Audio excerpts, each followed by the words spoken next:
Deus tem planos para cumprir em nossas vidas. Essa é a mensagem de toda a Bíblia e é isso mesmo que estamos estudando aqui no Encontro com a Palavra, escrito pelo pastor Dick Woodward e narrado pelo pastor Edson Bruno. Fique atento a mais um programa que o Ministério Cooperativo Internacional leva a você.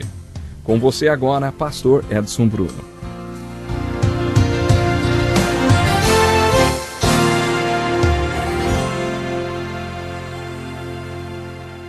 Como já disse, para mim é uma alegria muito grande cada vez que podemos nos encontrar para mais um programa Encontro com a Palavra.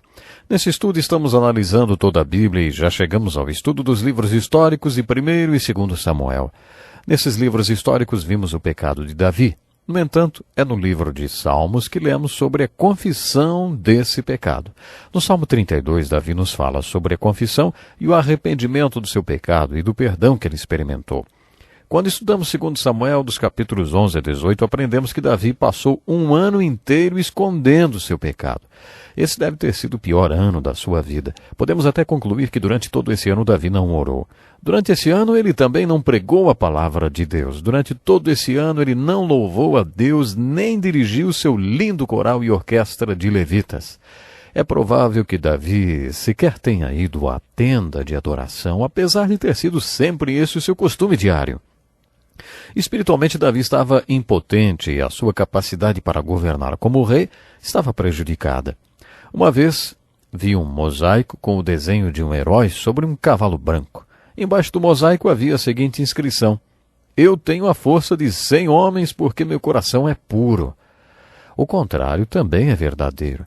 Quando há pecado na vida de um homem de Deus, esse homem torna-se espiritualmente impotente e sua liderança torna-se fraca. Seu cajado de pastor se quebra. Ele não tem mais poder para servir a Deus como líder de seu povo, porque os líderes de Deus lideram através do exemplo. Durante o ano em que encobriu seu pecado, Davi experimentou tudo isso. Mas quando o corajoso profeta Natã acusou Davi e o confrontou com seu pecado, Davi nos mostrou como acertar com o erro. Ele confessou e se arrependeu.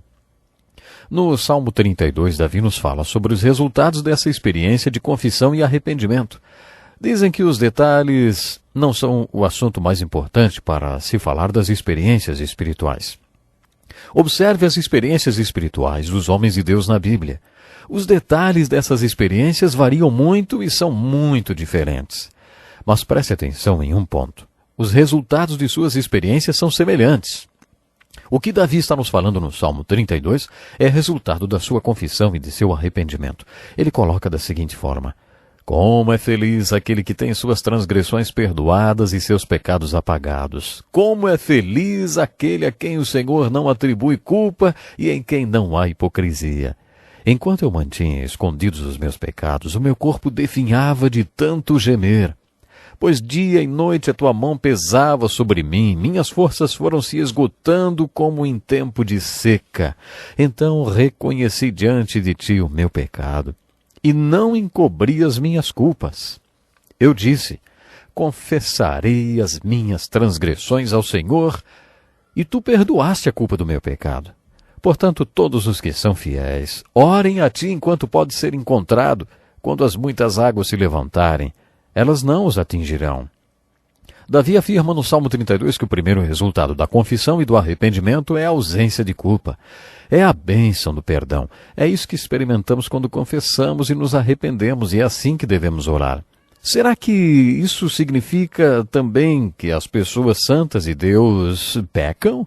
É isso mesmo, não há nada nas Escrituras que indique que homens de Deus não pecam ou que alguém possa ficar tão santo que não peque mais. O alerta é esse: assim aquele que julga estar firme, cuide-se para que não caia. Isso está em 1 Coríntios capítulo 10, verso 12. O crente que acha que não peca torna-se muito vulnerável. No Salmo 32, Davi afirma: enquanto mantinha escondidos os meus pecados, o meu corpo definhava de tanto gemer. Ele ficou fisicamente doente por causa da culpa em seu coração. Mas continuou: eu disse: confessarei as minhas transgressões ao Senhor, e tu perdoaste a culpa do meu pecado. Tudo então mudou para Davi. A palavra confessar é feita de duas palavras que significam falar a mesma coisa. A palavra confessar no Novo Testamento é homolegeu. O homo significa a mesma coisa. Legeu significa falar. Portanto, confessar significa falar a mesma coisa. Quer dizer simplesmente que você está concordando com Deus. É isso que é confessar. Nesse salmo, Davi expressou sua alegria quando o pecado foi perdoado. Tu perdoaste a culpa do meu pecado. Portanto, que todos os que são fiéis orem a ti enquanto pode ser encontrado. Quando as muitas águas se levantarem, elas não os atingirão. Que alegria para ele, hein? Que alívio! Você já se perguntou como saber se realmente fomos perdoados? Algumas pessoas dizem que sabemos simplesmente porque é isso que a Bíblia afirma. A Bíblia declara isto. Você acredita que tudo fica acertado. A Bíblia declara, mas eu duvido. Fica indefinido. O consenso é que a Bíblia afirma que você é perdoado e você crê que foi, e com isso fica determinado o perdão. Mas há outra maneira de saber se seus pecados foram perdoados. Você sabe que foi perdoado quando Deus remove a culpa. Quando sua culpa é removida e você não a sente mais, quer dizer que seus pecados foram perdoados. Mas como Davi, você e eu sofreremos as consequências. Hoje, muitos psicólogos lidam com a culpa de outra maneira. Segundo eles, não há culpa porque não há certo nem errado. Não existe aquilo que você não deve fazer. Não existe aquilo que você não pode fazer. Não existe aquilo que você é proibido de fazer. Não existem absolutismos morais. É assim que os psicólogos seculares lidam com a culpa. Eles dizem, a culpa é para crianças porque só elas permitem que as pessoas lhes digam o que é certo e o que é errado. Você está com as pessoas que acham que algumas coisas que você faz são erradas e isso faz sentir-se culpado. Afaste-se desses moralistas. Cerque-se de pessoas que não tenham esses conceitos moralistas e aí você resolverá o seu problema de culpa. É impressionante o número de pessoas que tenta resolver o seu problema de culpa dessa maneira. Mas não é assim que as Escrituras tratam a culpa. Davi não lida com a culpa dessa forma. Davi diz que sofria com a culpa porque era culpado e que tinha um problema de culpa porque tinha pecado. A solução do problema de Davi foi confessar-se culpado. Confessar sim que tinha pecado. É assim que você experimenta a bênção do perdão e sua culpa é removida. Essa é a solução de Deus para o problema da culpa. O Salmo 51 é a confissão de Davi. O Salmo 32 fala sobre as consequências da confissão de Davi. O Salmo 51 é a sua confissão. É um salmo lindíssimo. Esse salmo nos abre uma janela através da qual vemos a grandeza do homem Davi. Observamos 3 pontos nesse salmo. Primeiramente, Davi ora a Deus a respeito da fonte do seu pecado. É como se ele dissesse a Deus, Deus, o Senhor quer que eu seja honesto a respeito do que eu sou, no mais íntimo do meu ser, na minha essência. O Senhor quer que eu seja honesto a esse respeito. Diga-me a verdade a respeito da minha essência, do meu interior, do meu coração. Em resposta a esse pedido, Deus faz uma revelação a Davi. Então ouvimos Davi dizer, olhe para mim, eu sou um pecador. Quando era jovem, eu era pecador. Quando era criança, eu era pecador. Quando nasci, eu era pecador. No ventre de minha mãe, eu já era pecador. No momento em que fui concebido, eu já era pecador. É esse o meu problema. Lá no meu íntimo, sou um pecador. Observe o pedido de Davi depois que Deus lhe dá essa revelação. Há muitos pedidos no Salmo 51. Olha o pedido de Davi no versículo 10. Cria em mim um coração puro, ó Deus, e renova dentro de mim um espírito estável. A palavra em hebraico para cria é bara. Aprendemos o significado dessa palavra quando estudamos a criação no livro de Gênesis. Você se lembra? Bara significa fazer do nada. A palavra bara é usada apenas 3 vezes nos capítulos 1 e 2 de Gênesis. Bara significa que não havia nada e Deus fez essa bara que resultou em algo. Quando Davi faz esse pedido no Salmo 51, verso 10, cria em mim um coração puro, ó Deus, ele está dizendo para Deus, faz alguma coisa do nada. Ponha algo no meu interior, faz a minha essência diferente de quando eu nasci. Caso contrário, eu vou continuar pecando. Eu não consigo parar de pecar. O Senhor precisa fazer um milagre de criação no meu interior.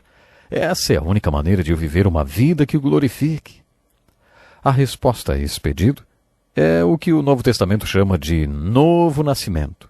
Jesus disse: o que nasce da carne é carne, mas o que nasce do Espírito é Espírito. Não se surpreenda pelo fato de eu ter dito: é necessário que vocês nasçam de novo. Quando os apóstolos se referem ao novo nascimento em suas epístolas, eles usam a palavra criação. Se alguém está em Cristo, é nova criatura. Deus criou algo na essência do homem e da mulher que nasceram de novo. Davi teve uma revelação profética quando orou 1000 anos antes de Jesus dizer: é necessário que vocês nasçam de novo. Observe também o que motivou Davi a querer essa restauração. Ele diz: então ensinarei os teus caminhos aos transgressores, para que os pecadores se voltem para ti. Lembre-se que Davi era o pregador de uma grande congregação e amava a palavra de Deus. Ele meditava na palavra de Deus dia e noite e amava pregar. Amava ensinar e a cantar a palavra de Deus. Ele amava conduzir a adoração ao Senhor. Por isso Natã sabia que havia alguma coisa errada com Davi. Provavelmente ele não fez nada disso durante todo aquele ano. A restauração de sua alma possibilitou voltar a fazer todas essas coisas. No Salmo 51, Davi não tem dúvida de que Deus iria restaurar sua alma e derramar todas essas maravilhosas bênçãos espirituais. Preste atenção ao final do Salmo, onde em sua oração Davi demonstra ter uma revelação incomum. Ele diz: não te deleitas em sacrifícios, nem te agradas em holocaustos. Você se lembra que, quando estudamos o tabernáculo, dissemos que os israelitas levavam um animal para a tenda de adoração e o ofereciam como um sacrifício pelos seus pecados? O tipo e a quantidade de animais dependiam do grau do pecado e também da situação econômica deles. Davi sabia que ele tinha condições de levar um rebanho inteiro para o tabernáculo, mas também sabia que Deus não queria que ele fizesse isso. Davi disse: os sacrifícios que agradam a Deus são um espírito quebrantado, um coração quebrantado e contrito. A palavra contrito significa extremamente arrependido do pecado. Davi está dizendo que o Senhor quer uma revolução no seu interior e não apenas uma atitude externa. É isso que o Senhor quer. Por isso ele ora para que o Senhor o quebrante no mais íntimo do seu interior e o sare de verdade. Ele pede que o Senhor venha criar realmente algo novo no seu interior, para que ele viva uma vida que glorifique a Deus. O Salmo 51 é uma linda oração de confissão e arrependimento. Vou falar mais uma vez: se você pecou e não sabe como confessar o seu pecado, se você precisa que uma nova alma seja criada no seu interior e não sabe o que fazer para que essa restauração aconteça, leia o Salmo 51 e faça desse salmo a sua oração de confissão e de arrependimento. Eu tenho certeza, você vai alcançar o perdão de Deus. Que lição importantíssima. Obrigado, pastor Edson Bruno. Prezado ouvinte, coloque em prática o que você ouviu aqui. Sem dúvida, sua vida será grandemente abençoada. Este é um estudo escrito pelo Dr. Dick Woodward, na voz do pastor Edson Bruno. Escreva-nos e solicite o material. Nosso endereço é Encontro com a Palavra, Caixa Postal 2011, CEP 89201-970, Joinville, Santa Catarina. Até o nosso próximo Encontro com a Palavra.